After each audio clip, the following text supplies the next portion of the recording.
Mel Albin. I'm the host and the founder of the Jazz Confusion My Power name is Hour. Dion Parson, and I'm honored to share my passion of music with you, our listening audience, through my cultural heritage.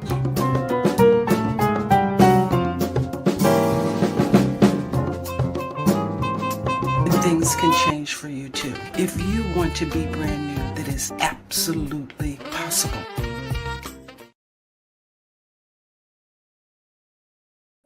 Good morning, everyone. Good morning. I'm in good shape already. Good evening, everyone.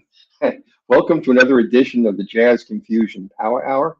I'm your host, Mel Albin, and I first want to tell you a little bit about the Power Hour, and then I'll tell you about our guest. So bear with me, and I'll tell you about the Power Hour.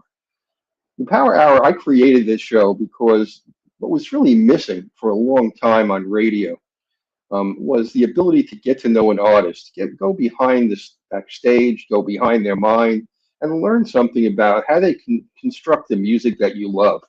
What is their day like? What is the difference between recording and performing?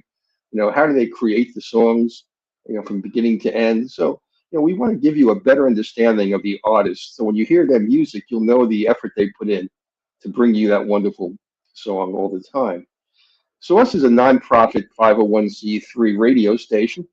We support jazz and Black and minority micro businesses to build scale so they can get on the finance industry radar and ultimately create and increase the generational transmission of wealth within families and community. We depend on our listener support, both donations and the artists who appear on our shows for mutual support. We have sponsors that cover our cost of broadcasting. So remember, any donation that you make is greatly appreciated. And remember, they are always tax deductible. So without wasting any more time, let me tell you a little bit about some of the artists that we've had on the show, and then I'll introduce our guest. The Power Hour has had over 150 amazing artists, well-known and becoming well-known. They include Eric Roberson, Mesa, Brian Culbertson, Paul Brown, Raheem DeVaughn, Reagan Whiteside, Alex Harris, Samara Joy, Greg Adams, Her, Jeff Beck, Tom Brown, Costella, Pieces of a Dream, Kansas, Kamasi Washington, Kiko Matsui, Sheryl Crow, Billy Ocean, Annie Lennox, Marie Antoinette, Celine Johnson, Mavis Swan Poole, the late Bobby Caldwell, Jeff Bradshaw, Jeff Beck, I mentioned already, Dion Parson, Tammy McCann, and many others. So you can get some idea about the kind of artists that we've had on the show, and tonight's no exception. Tonight we have a very special guest and a good friend of mine. 40-odd years ago, Bob Cutarella made the decision to pursue childhood dream of a career in the music industry. His decision has paid off handsomely, with 2 Grammys as a producer, 15 Grammy nominations, more than 3,000 songs recorded as a publisher, and over 160 platinum records awarded. Bob has been one of the giants in the music industry and continues to do so now. So let me tell you a little bit about some of the people he's worked with and helped produce and publish their music. Chaka Khan, Michael Jackson, Sheena Easton, Air Supply, Melissa Manchester, Whitney Houston, Michael Henderson, Diana Ross, Deborah Allen, Dolly Parton, The Police, Elton John, REM, Culture Club, ABC, Linda Ronstadt, Frank Sinatra.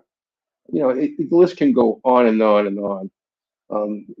He's also worked with the Fabulous Thunderbirds, Metallica, Gino Vannelli, Vanessa Williams, and more and more. So that gives you some idea about the kind of talent that Bob has worked with over the years, and Bob works with even today. So without further ado, I want to bring on our special guest for tonight, Bob Cutarella. Welcome, Bob. How are you? How's everybody out there doing? I think everybody is doing wonderful. Did you say Marie Antoinette was on your show? Maria Antoinette. Maria Antoinette. I was going to say, wow, you got a historic show going. Well, I mean, she would have lost her head if she was on the show. That's right. They all do, Mel. They all do on this show. But Maria Antoinette, by the way, is a fabulous harp player. She does jazz harp, and she's up front with her instruments, the lead instrument in her music. She's really terrific. Not many of them around. No, no, and she's just terrific. I should introduce you to her. I'm just thinking about that too. Anyway, what we're going to do tonight, and I love doing this with Bob. We're going to do something a little different this week and next week. This week, we're going to play a reader's choice, what readers have sent in, the Beatles songs that they really love, and the black artists who covered the song after the Beatles. And I think you're going to find some of this interesting. Next week, we're going to do the critics' choice, not the reader's choice, of Beatles songs and black artist covers. So I think you're going to find 2 weeks of really interesting original Beatles music and covers. So and Bob has curated the list, and we have great music. It's fascinating. It's truly a fascinating list, because I was around when the Beatles came out, and they were a big catalyst for me. And I grew up loving R&B and, going to school in Bed-Stuy in Brooklyn and being born there. So I was used to hearing R&B, and to hear R&B artists cover it, and not always R&B artists, but jazz artists, R&B artists, whoever. It's pretty amazing, So to curate this list and work on this with you, this is fun. Yeah, when I first heard the Beatles and Ed Sullivan, in fact, I heard them on the radio before I even saw them on Ed Sullivan, and I think it was 1963, and I think 64, which kind of dates me, but I remember listening to them. And what struck me was when they did "I Want to Hold Your Hand," it sounded off key. I had never heard anything like that. It didn't sound like traditional pop music. It didn't sound like blues music. It didn't sound like rock music. It was just something that I couldn't describe, and it struck me. It didn't hit me at first as melodic. I don't know if you remember "I Want to Hold Your Hand," but it was off their first album, which was it wasn't Meet the Beatles. It was the one before. No, Meet the Beatles was the second album. Please, Please Me. I think it was Please, Please Me was the name of it. I think. I could be wrong, but that was the first album. It was on Verve. I remember Verve. Verve put it out, and it was and they made an American version of Verve, a different album cover. But the Beatles, they were initially I was fascinated. I wanted to hear more, but I wouldn't have ever imagined the kind of success they were going to have as songwriters, because their original music was not original. I don't think anybody could have imagined it. I'm sure they couldn't even have imagined it. When you think about the artists coming out of London at the time, the Stones, the Beatles, they were all studying blues, and they were all studying the R&B artists, the Motown writers like Smokey Robinson and all, because you see, they covered their songs, So, which to me, their versions were different, but you could see where the influence was seeping in of American music, and then it went vice versa with British music. And exactly. So I don't think nobody knew. That's the perfect storm. The way everything came together for them. And I saw an interview with Keith Richards a day or two ago, and he was talking about the early days of the Stones, and he said it was so hard because the fame hit us so fast. It was so hard for us to keep our feet on the ground, and we had to keep telling each other, "This isn't going to last, so let's enjoy it for the day." Because he's been enjoying it till his 80s now. Yeah, but they didn't think it would last, and they didn't want to get carried away with it. With all the the girls hanging on them. Keith said that the biggest thing they had to always pay attention to is, how are we going to get in safely and how are we going to get out safely? Yeah. Beatles too. I mean, they rocked those cars to the point where the cars would tip over. Yeah. I mean, it was such a phenomenon, And you and I have discussed this on previous shows. We'll never see that level of fame and longevity from artists ever again. No, you're seeing Taylor Swift is the closest thing you're seeing to that success level, and maybe she's surpassed it financially. That's hard to determine, if you know what I mean. But she's had success with her songs. She's had successful shows. She's very philanthropic. She's, out there, and she's a role model for, the youth, to the point where her shows, people faint in her shows too. It's amazing to me. Yeah, But Beatles, you got four people there, four distinct voices in terms of writing. You four distinct opinions and all. Taylor Swift, it's coming from her, and the girls identify with it, and whoever she's working with. When I look at Taylor Swift, I think of the person that I think is responsible for so much of this. Responsible for Taylor Swift, responsible for Lady Gaga. I think it was Madonna, because Madonna had a way of not only inventing herself, but reinventing herself to keep herself relevant. And Cher was another one. And I think, when you look at Lady Gaga, or you look at any of the women that are out there today, including Taylor Swift, I think they've used them as models, and Taylor Swift is a marketing genius. Oh, the marketing behind her is brilliant. Yeah. Yeah, it really it's just is. brilliant. So let's talk about the Beatles tonight and some of the music that we're going to listen to. I have it for a first song, Here Comes the Sun. And that was one of the, what album was that from? Do you remember? Abbey Road, I think. I think it was Abbey Road too. That was one of the later albums. Yeah, I didn't. It's interesting. I fess up. I didn't study which album, what songs came from, and it's funny because I was just listening to a big interview that George Martin had, and talking about the brilliance of the Beatles and at different stages. And now I'll be pressed to try to remember what songs came off what album, but they were on all the time for me. So every time a Beatle album came out, that was it. That was what I played for weeks. And but what was so amazing? Obviously, I guess the biggest standout would be Sgt. Pepper's. But you had Rubber Soul. You had at the Departure. Rubber Soul was a Revolver. Revolver, exactly. It was amazing about the variety of kinds of music they were able to churn out. Letting them.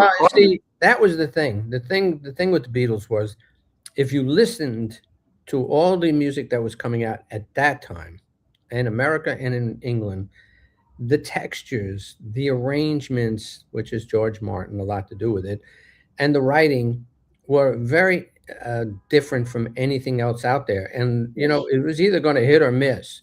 It was going to go one way or another. And you didn't know if it was going to fall off a cliff or not. But for people like myself who were musicians, who were just listening and just enthralled with whatever they came up with,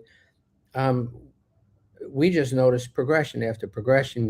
Lyrically, you start out one way lyrically, and then the next thing they're writing A Day in a Life. And you can just see the difference between John Lennon and Paul McCartney. But merging in that particular song in particular was one of the quintessential ones where the merging is very apparent, because, you got Paul, the happy-go-lucky, woke up, got out of bed. Yeah, but what's great about it, the first half is John Lennon, the second half is Paul McCartney.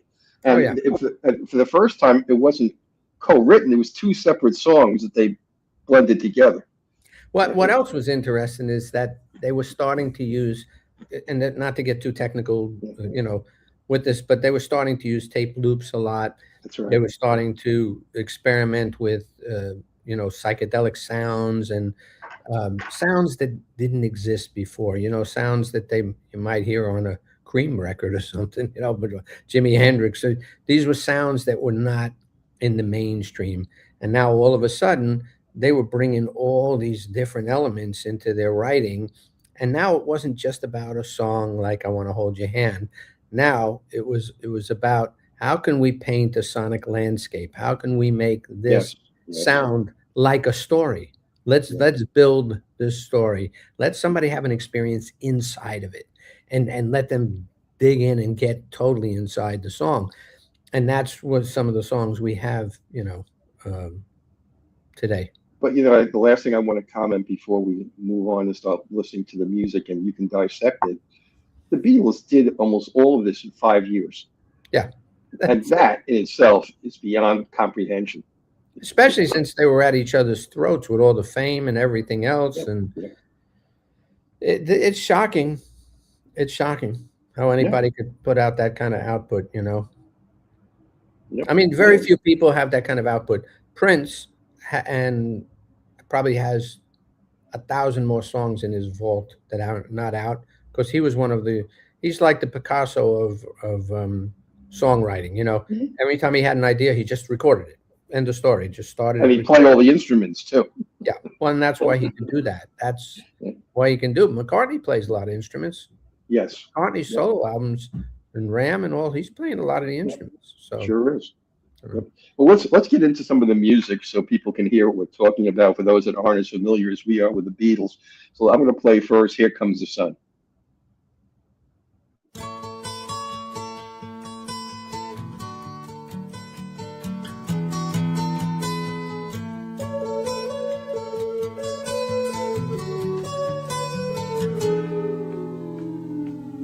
Here comes the sun, here comes the sun, I say it's alright. Little darling, it's been a long, cold, lonely winter. Little darling, it feels like years since it's been here. Here comes the sun.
Well, I mean, the rest of I played half the song, but you know, we have a comment from somebody that I think. Okay. It's definitely from Abbey Road, by the way. Yeah. Oh, Abbey Road. Okay, good. This is from Janet Reese. It's simple, direct, and honest lyrics provide a gentle and sensitive feeling that resonates forever. Simplicity and elegance. I think she's hit it on the head. I mean, the lyrics are so straight in your face. You know, they're not mystifying. They tell a simple, direct story. It's sincerity. Conversational lyric in its own way. It's a conversational lyric, you know. Let's play the cover, and then we can talk a little bit more about this. I want to mention something about the cover. Go ahead. Be prepared. If you don't know who Richie Havens is, Richie Havens, half of the song in the beginning is an intro. He'll eventually get to a lyric, but this was all his shows, all his songs, just the way he interpreted them, because he was a showman, and his band, he had a small group most of the time, but they would just, they would just play their hearts out. And so what you're going to hear is a lot of intro. Now, I saw Richie Havens a couple of times. He played an acoustic guitar. I never saw him play an electric guitar. But he played it with his fingers over. He tuned it a certain way so that he could put it, when I started to try to learn how to play guitar, and I'm a drummer, the first thing I thought of, well, he can make chords happen like that. So I just tried to tune it so that there would be chords if I put my hand along the fretboard, and Richie Havens was the inspiration for that. And I still can't play the guitar. And he was considered back then a folk singer. Yeah, well, Ellen, he was. His first two albums were a beautiful album. Mixed Bag is a beautiful record. Oh, I love that. Yeah.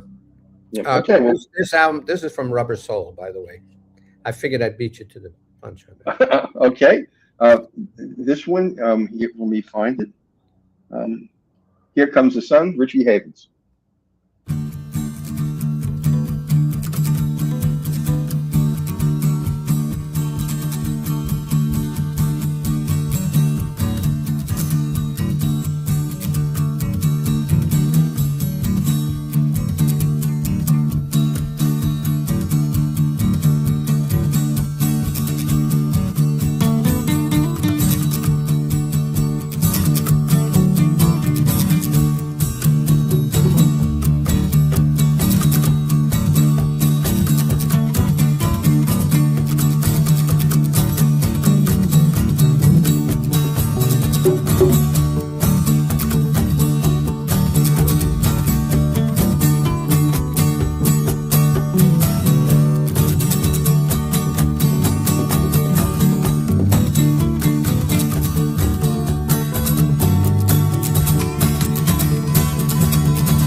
Well, you know, I had that intro. let me give you my take on Richie Havens. I think he transformed the gentle original Beatle track into something that was grounded and gritty and street. He transformed the nature of the song brilliantly.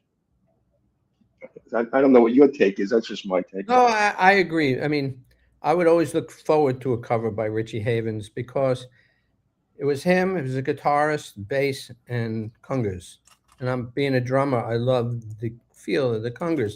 And he was always able to translate that in the live setting anyway. And the albums, it's different. He would use different arrangers. He would use live bands, Harvey Brooks on bass and all the studio guys. But no, but he was gritty. He was gritty. And he had an album called No Opportunity Necessary, No Experience Needed. I remember that album too. The Bob Dylan song Maggie's Farm, and but the title track, I mean, it was a very pretty album. The Sugar Plums, it was pretty, but really gritty and dark. Yeah, you know? yeah. It's that gravelly voice that just transforms the meaning of the music. You know, here's the thing about Richie, which most people don't know. He made more money doing commercials. He wouldn't go out and gig half of the time because he had a female manager. I used to try to get him to gig and try to book him. And she goes, not worth it. He's making $1 million as the voice of whatever. And why should he go out? That's great. And he just makes studio albums, you know. He didn't have to go out on the road. It's and a lot of people don't know who he is. He was a sweet guy, very nice, lovely person. Yeah, you know, I went to a series of concerts in the mid 60s, or, you know, from 63 to 67. And all of these artists were out there performing. They were gigging, they were unknown, becoming known. You know, it was just a wonderful period. We got to move on. So let's go to the next one. Next Beatles song is Day Tripper. You want to comment on Day Tripper?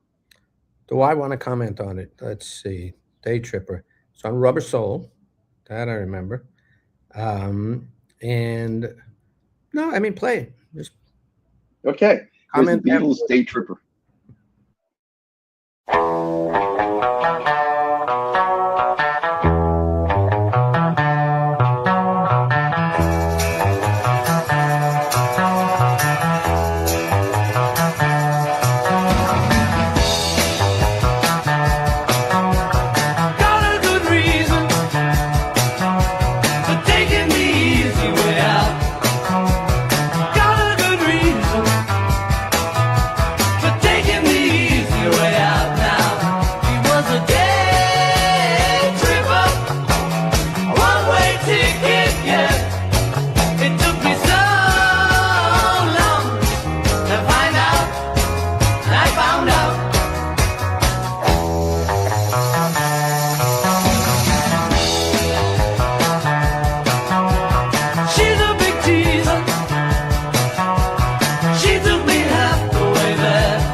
You know, it's amazing when I listen to it now. The chord structure was so simple.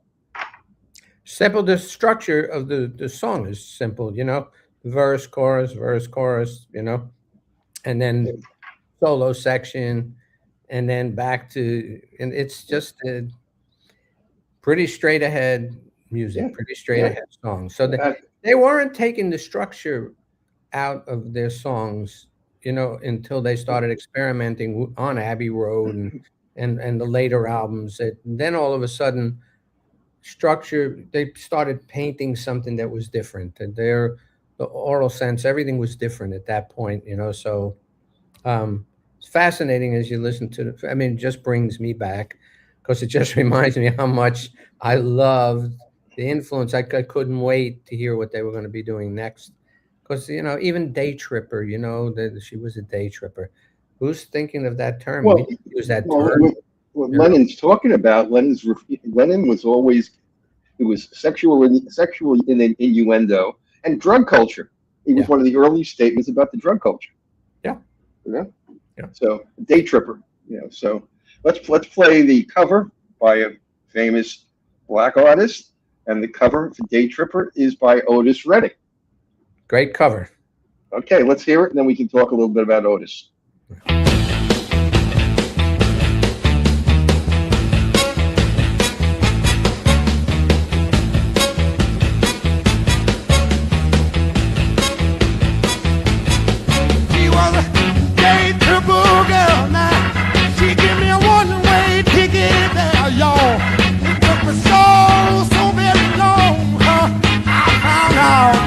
I found out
Well, you it. want to talk about taking some liberties in a melody?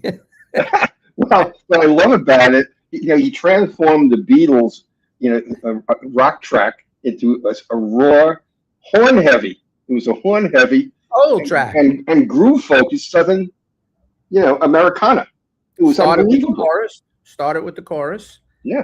Gave a little, little Oates, and then right into the chorus, and then those verses. It's it's a beautiful thing when somebody can take a song like this, interpret it their way, and in Otis Redding's case, he owns the song his way, and a lot of people who interpret, unfortunately, they don't bring much difference to the cover.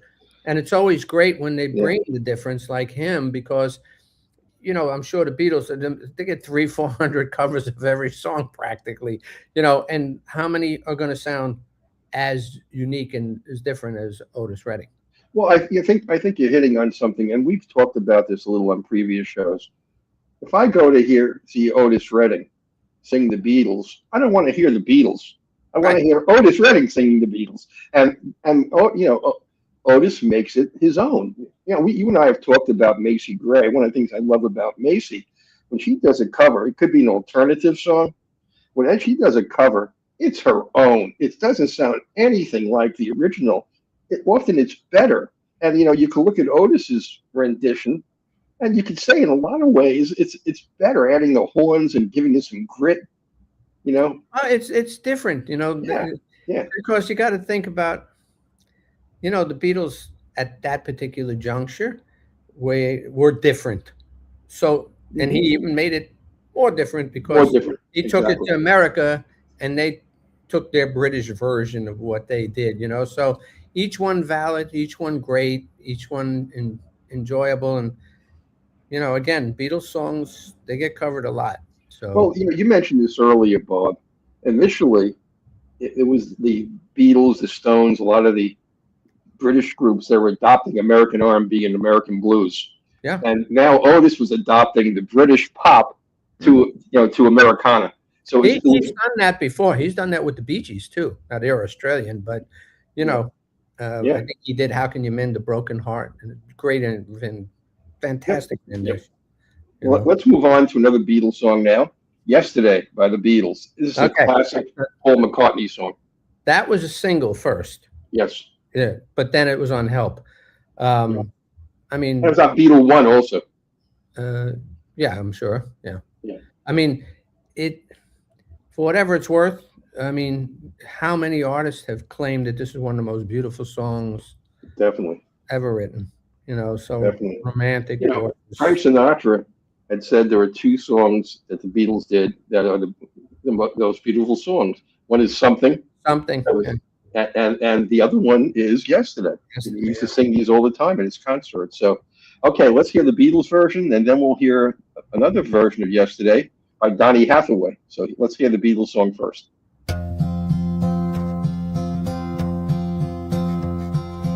Yesterday, all my troubles seem so far away. Now it looks as though they're here to stay. Oh, I believe in yesterday. Suddenly, I'm not half the man I used to be. There's a shadow hanging over me. Oh, yesterday came suddenly. Why she had to go, I don't know. She wouldn't say.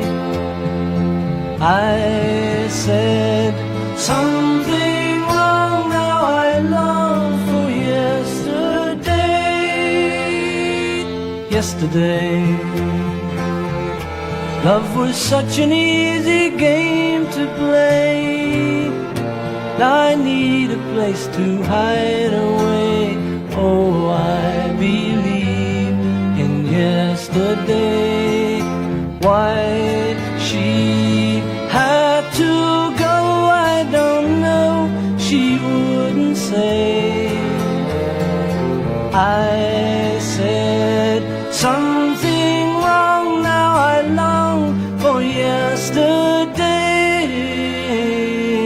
yesterday.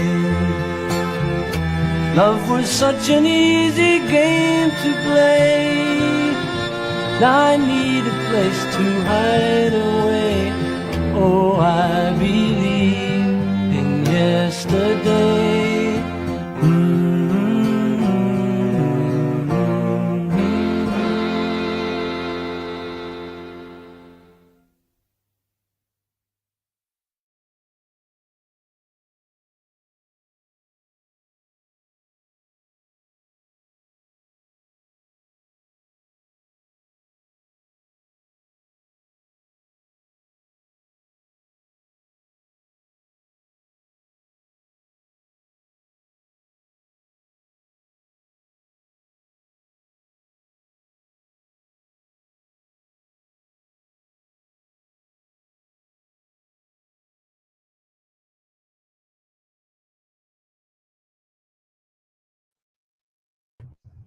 I'm sorry, I had a problem with my headset. I had to change it. I thought you fell in love with the song. I thought you were dancing with somebody over there. No, not really. I want to make a comment about yesterday. First of all, correct me if I'm wrong. It's widely regarded as one of the Beatles' greatest, most covered, and most enduring songs they have ever done. And Paul McCartney did the whole thing from beginning to end. And I heard an interview with Paul McCartney that he woke up the next day after he recorded it thinking that he copied it from someone. He went into a panic thinking he had copied it. Now, I have a question for you. Was this George Martin's influence at all on this, or was this pre-George Martin? String That's arrangements. In this case, very simple. George, there's a good documentary on with George Martin. Now I'm not going to remember the name of it, and I was involved in it. This was my company that helped put it out.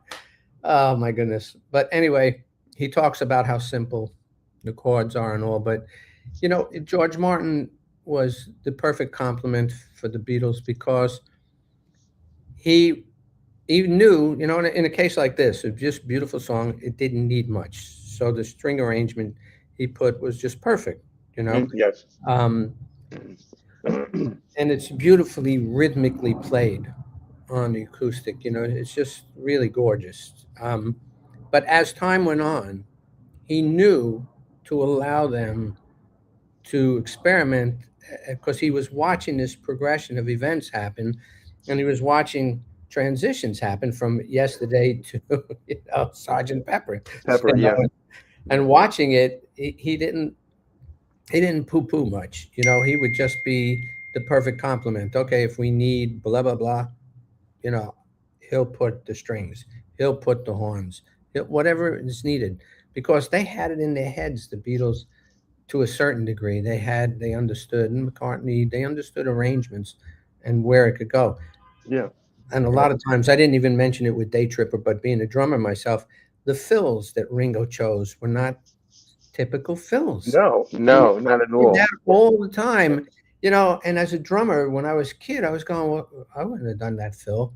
No, and that's why he's Ringo Starr, and that's why he was perfect for that group, because a studio drummer wouldn't do that.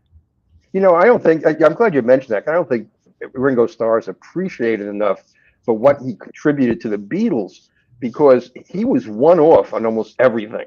And it was just his ear that was amazing. I just want to make one more comment that this is one of the most melancholy melodic tunes that McCartney. Well, we're going to do another one, Michelle. That's another one that's melancholy, but we got to move on with this because I know we're running late and we got a lot of songs.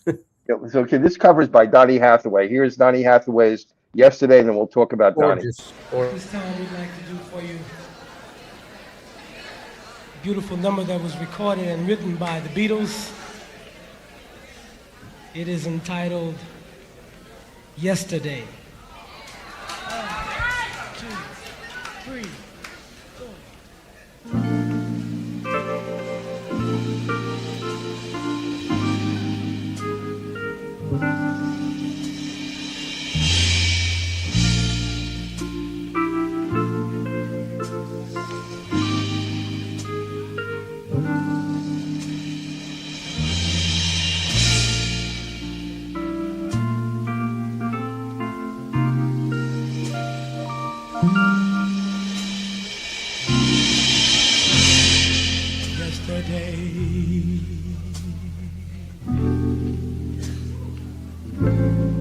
All my troubles seem so far away.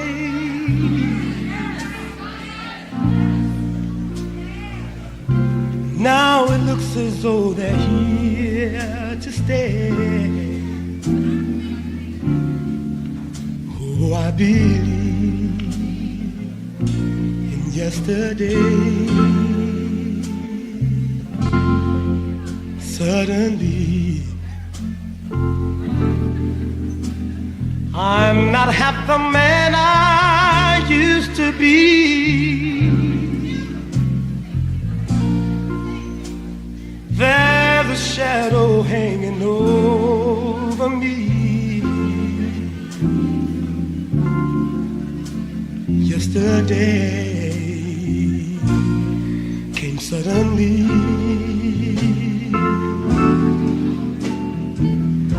Why she had to go, I don't know. She wouldn't say.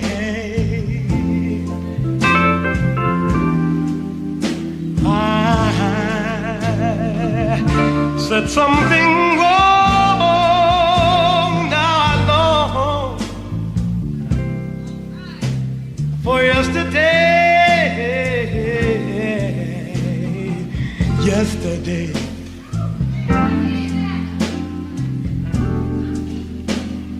love was such an easy game to play.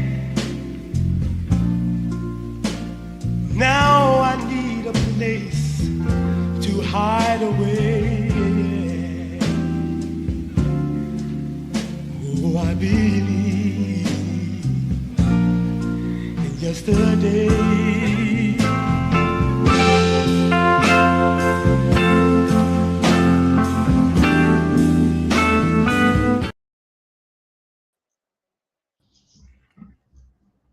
Great song, just great rendition. I'll make my comment and you can take over. To me, this song, the way Donny Hathaway did it, is transcendent. It's so soulful and it's so deeply emotive. It's such a different interpretation of the Beatles classic. It's like I said, it's soulful. It's deeply emotive interpretation. Just transforms the music into something that's melancholy, which was not the way the Beatles rendition sounded. Well, think about it. Acoustic guitar versus a Fender Rhodes or a Wurlitzer, whatever piano he was using. I mean, right away, the voicings are different. Everything sounds different. Sets the tone, sets the mood. And then you got Donny Hathaway, which if you listen to Donny Hathaway sing A Song for You, the Leon Russell song, it kills. He was a brilliant interpreter of songs. No. And emotive. Everything he did was pure emotion. So yeah, whole different place. Yeah, just a wonderful vocalist and interpreter of music. Let's move on now to the next song, which is a Beatles song, "Can't Buy Me Love." Hard Day's Night. Aha. Yeah, that's from Hard Day's Night. So let's listen to this. We'll take a couple of comments we'll make afterwards, and then we'll go on to the beautiful actual cover that was by Ella Fitzgerald, which is very unusual. So here it is. This is the Beatles, "Can't Buy Me Love." Can't buy me love, love, can't buy me love. I'll buy you a diamond ring, my friend, if that makes you feel alright. I'll get you anything, my friend, if it makes you feel alright. 'Cause I don't care too much for money, but money can't buy me love. I'll give you all I've got to give if you say you love me too. I may not have a lot to give, but what I got I'll give to you. I don't care too much for money, but money can't buy me love. Can't buy me love. Everybody tells me so. Can't buy me love. No, no, no, no. Say you don't need no diamond rings and I'll be satisfied. Tell me that you want the kind of things the money just can't buy. I don't care too much for money. Money can buy me love.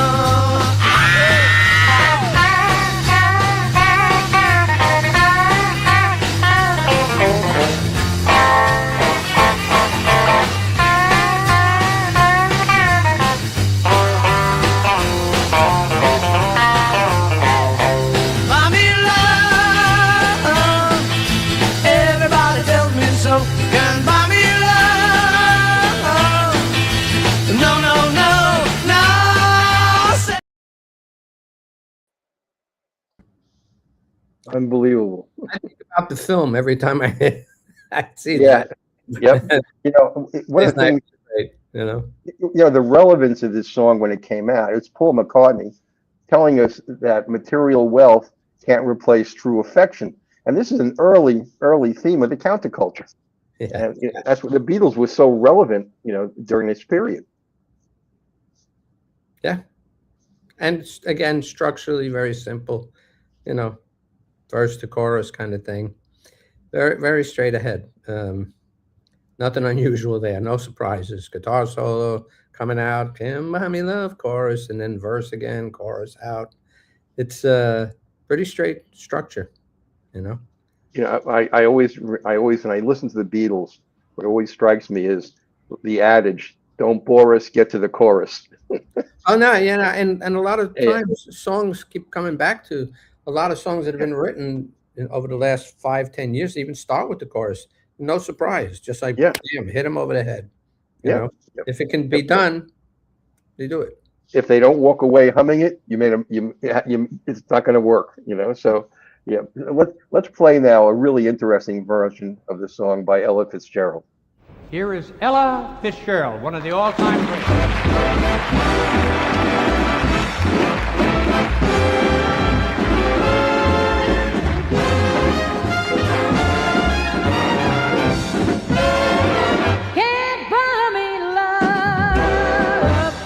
Buy me love, can't buy me love.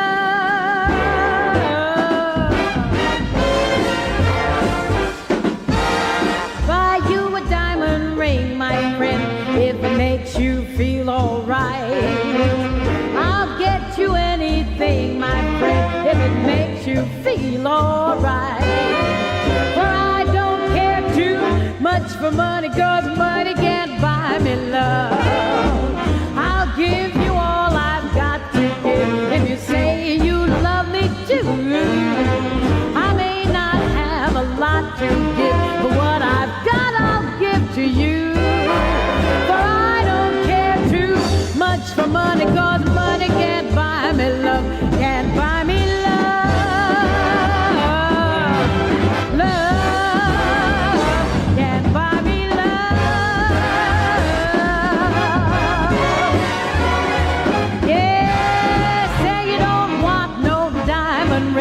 And I'll be satisfied.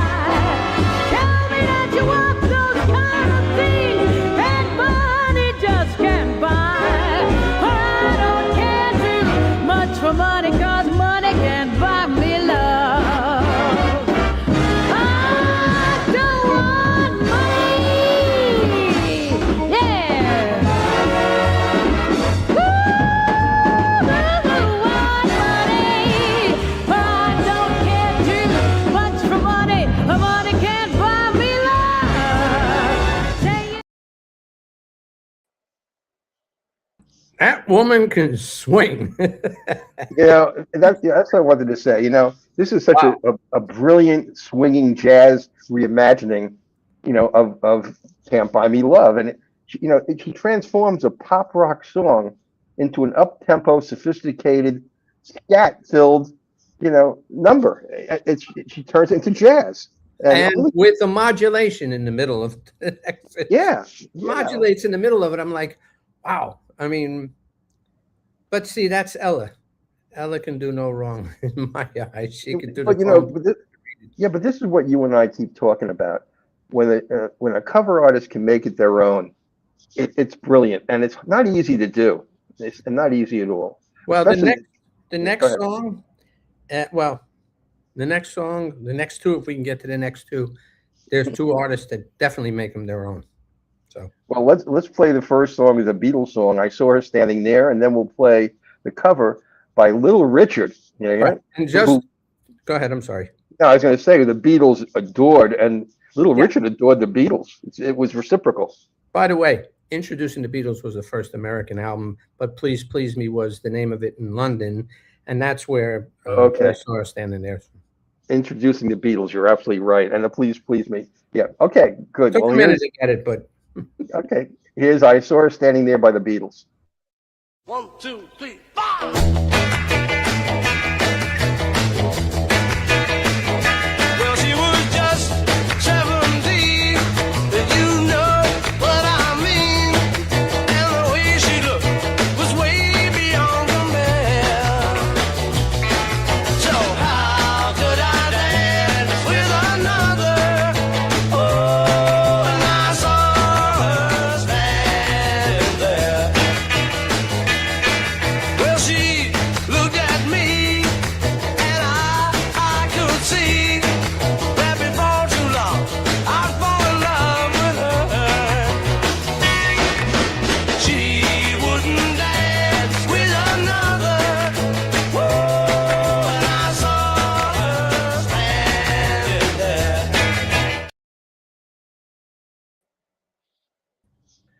I got to comment on this for a reason.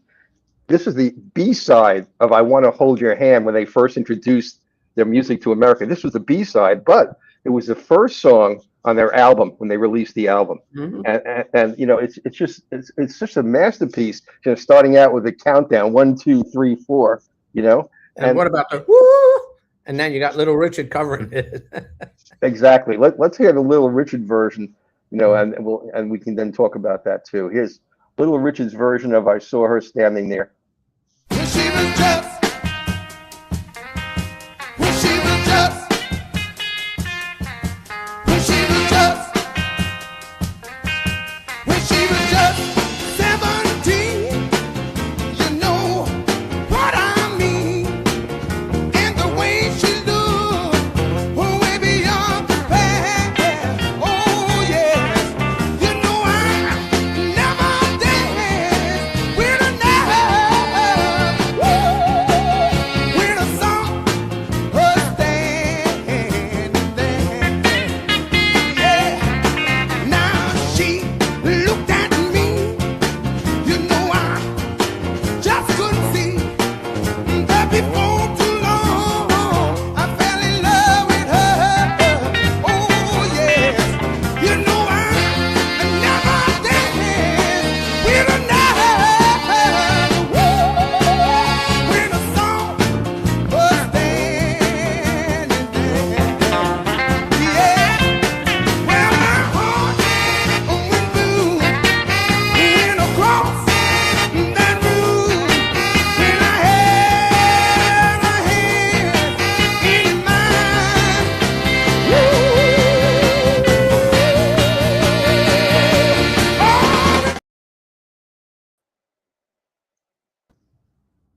Now everybody knows where the Beatles got their woo from. They got it from Little Richard. Yeah. And Yeah. and if you listen to that arrangement, Yep. just Memphis Soul could have been Otis Redding on top of Yes. that. Yeah. It's the same arrangement, same guitar licks, everything. Boom, transcended. Yeah. You know, just Yeah, I don't want to sound redundant, but it's, you know, he absolutely owns this song, oh yeah. and the powerful backbeat in this song. You know, I mean, Memphis Soul, man, it's Yeah. what they did. You know, that whole rhythm section. They were on so many important records. So whether it was Aretha's dun dun Respect, whatever it was, all of that. You know. well, we got time for one more. We got to move. Let's move. Yeah, to the we got to next do one. Michelle. And we're going to do Michelle. This is Michelle by the Beatles.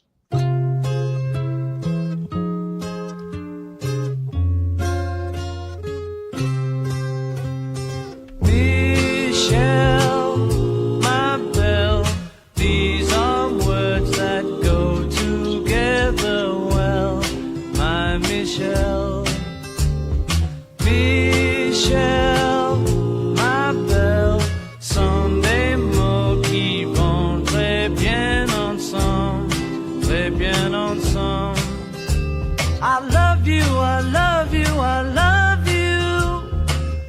That's all I want to say. Until I find a way, I will say the only words I know that you understand. Michel, ma belle, sont des mots qui vont très bien ensemble, très bien ensemble. I need to make you see what you mean to me. Until I do, I'm hoping you will know what I mean. I love. Oh, again, I mean, just unbelievable. You know, of course, this is Rubber Soul, who was a 1965 album, and this was also the Grammy-winning song of the year in 1967. Yeah. And it was composed completely by Paul McCartney. No. No, wait, with John Lennon only filling in the middle 8 bars. Exactly. The rest of it was all Paul McCartney. Yeah. And that's the French, a typical Lennon McCartney thing. yeah, but the French style, you know, speaking French, you know, in the middle of a song, you know, it's just so sophisticated and so charming. And the chord structure, again, it's just off the chain, you know? Yeah, no, again, I'm a huge fan. The next version is Luther Vandross. You want to talk about somebody that makes it his own all the time. So let's do the Luther, and then we'll have to just wrap up. Here it goes, Luther Vandross, Michelle. I love you, I love you, I love you, and I need to make you see what you mean to me. Until I do, I'm hoping you will know what I mean, my Michelle,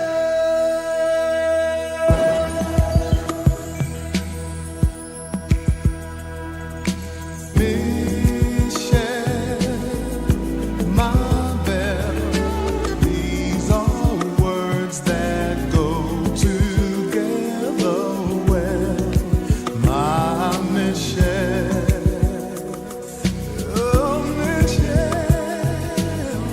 my belle. Sont les mots qui vont très bien ensemble, très bien ensemble. I love you, I love you, I love you. Yeah, that's all I want to say. Until I find a way, I will say the only words I know that you'll understand, my Michelle.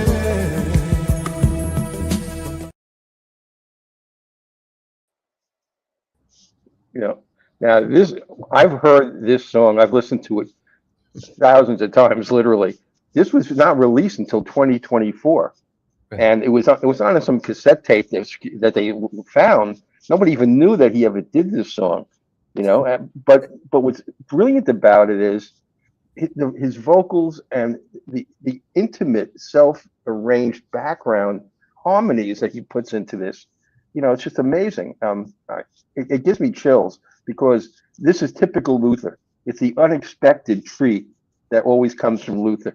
Who's one of the, more babies have been created because of Luther, and then he had a vocalist. And they should name a lot of kids should be named Luther by now. Luther, yeah, definitely. But it's this quintessential R&B velvety sound, you know. It's gorgeous. Yeah. So go ahead. I didn't want to steal your thunder, but I love that. No, you're not stealing my thunder. You said it all. I mean, Luther to me was one of my favorite vocalists and interpreters. You know, superstar, you name it. A House Is Not a Home. If you listen to his A House Is Not a Home live version with it's a tribute to Dionne Warwick. Oh my God, he's just effortless, no effort whatsoever. Everything comes out like he's just breathing. It's just like this air just moving around this room in like this cosmic sensibility that I can't even put a finger on, because everything he did was like that. Well, this is maybe a strange analogy to you, but the two vocalists that had this just absolutely, it was the simplicity and the effortlessness. Barry White is the other person that I think about, who had this deep, effortless baritone voice, and there are very few out there that ever could pull something off like Luther pulled this off. Well, you played one before, Donny Hathaway. Another one. Exactly. Barry White, I agree with you. If you listen to Secret Garden, it's a song by Rod Temperton, but it's on Quincy Jones's album. Man, I could just listen. I just listen over and over and over to things like that, because I want to understand how they came to that place where they were going to sing that note at that moment and why it came out like that. And it has to do with the writing. The writing is, Michelle, it just flows off your tongue. But it's the arranging. It's the arranging. Was brilliant for Luther. Do you know who arranged this stuff for Luther? Yeah, Yeah. Junior. He's Junior of somebody famous. It's going to drive me crazy, but yeah, it's famous. Well, you'll be back next week, and you can tell us who it is, because the arrangement is just spectacular. So. Okay. Well, look, we only had two more songs we wanted to get to, so we did pretty good. We're all right. Now, remember, these were the Reader's Choice songs. These are the ones that readers wrote in and said that they really like about the Beatles. They really like about the black artists who covered them. Next week, we're going to do the Critics' Choice, what the critics thought are the best Beatles songs and what the best black covers are, black artist covers of those songs. So, Bob, I can't thank you enough for spending the time with me and presenting all this to everybody. We had a really big audience for this tonight. We had 244,000 people, wow, which is the most I've ever had on the show. So obviously there's a lot of Beatle fans out there and a lot of R&B fans out there who tuned in to hear this music tonight. Tune in next week, because same thing. These are great songs, and there's going to be great interpretations. Yeah, I so enjoy doing this with you, and so I want to thank you again. It's just a pleasure for me. Oh, my pleasure. All right, so let me show you next week's artist. Oh, look at that. It's Bob Cutarella. What a surprise. All right, well, like me. Well, look, everybody, I hope you all enjoyed the show, as they say in show business, and we'll see you all next week, same time, same place. Good night, everybody. Good night.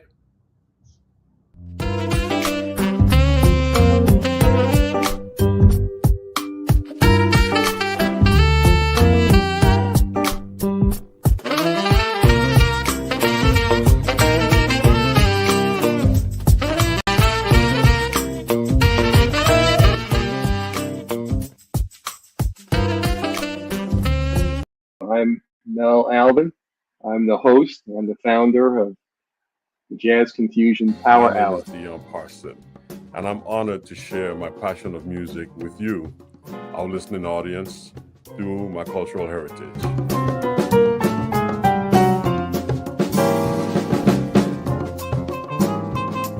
Things can change for you too. If you want to be brand new, that is absolutely possible.